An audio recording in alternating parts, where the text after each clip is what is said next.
find myself working with Scratch files all the time in my day-to-day work.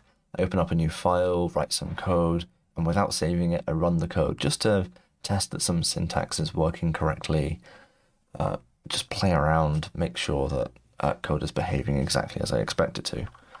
And as I go to create a new file, it's a little bit cumbersome because I start to type my opening PHP tag, and because Markdown is my default here, it's kind of assuming HTML syntax. So as soon as I typed that opening angle bracket, it added a closing one as well. So I've got to go back and delete that one.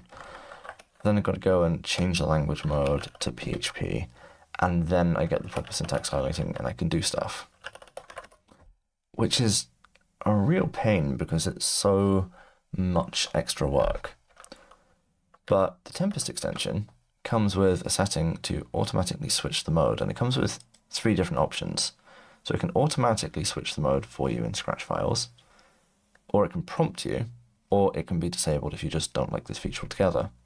So I'm going to set it to auto. I'm going to make a new file, and we're going to see exactly what happens. I start to type the opening PHP tag, it makes the extra angle bracket like expected. But as I start to type PHP, it detects this is a PHP file. So it's going to automatically change the language mode to PHP. Like you can see at the top here, it's changed the language.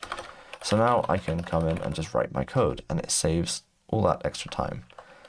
If I come back and change the setting to prompt and try the same thing again, instead of automatically changing for me, it gives this little pop-up at the corner that says this file starts with PHP. Do you want to switch the language mode to PHP? If I run yes, then it will clean that up for me and set it up. It's just this little tiny thing that saves a bit of time. And if you pair this with the Code Runner extension, it's super useful because you can just start to type your code and set up a hotkey to execute your code and see the result right here in the terminal.